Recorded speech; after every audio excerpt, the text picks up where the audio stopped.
Iginigiit pa rin ang GV Florida Transport na maraming dahilan kung bakit nahulog sa bangin ang kanilang bus. Kabilang na dyan yung kalagayan o yung kondisyon ng kalsada.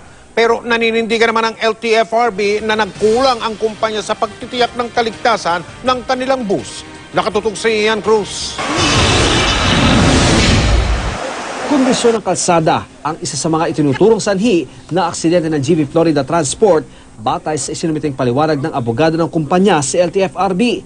Kahit na pinabulaanan nito ng ilang nakaligtas na pasahero ng bus. Sabi ng bus company, makapal daw ang fog ng mangyari aksidente. May buhangin din daw ang nadaan ng kalsada ng bus. Mayroon din daw ginagawang riprap at wala ring barrier kaya tuluyang nahulog sa bangin ng bus. Kumakapit ang preno, hindi kumapit ang gulong sa nakakalat na buhangin. Wala kaming sinisisi.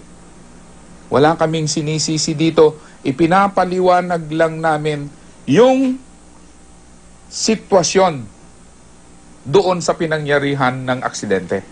Pero sabi ng LTFRB, illegal pa rin ang biyahe dahil sa paggamit ng prangkisa ng Mountain Province Cable Tours at illegal na paggamit ng plaka. Luma na rin daw ang bus dahil lagpas 15 taon na ang tanda nito. Ang narinig ko po sa news, may hamog, mayroong mga buhangin, may mga construction whatsoever. But it doesn't take away the fact na ikinabit nila illegally ang isang plate number na hindi para doon at yung unit na kinabitan nila was a phased-out unit.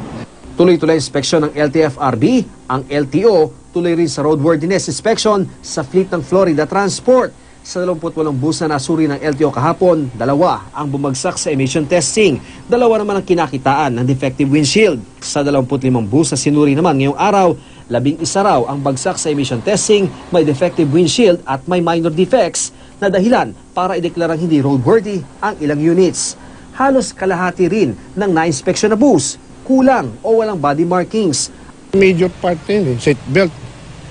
Kung wala seatbelt, it might cause accident, di ba? Pag nangyayari accident, yung pasahero, baka madisgrasya. Yung broken windshield naman, during the travel, baka mabasag yan. Di ba? Yun.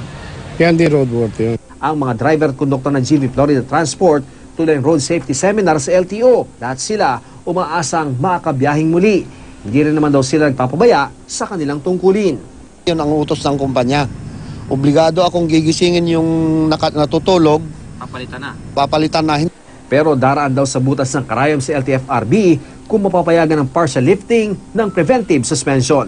Ian Cruz, Nakatutok, 24 Oras.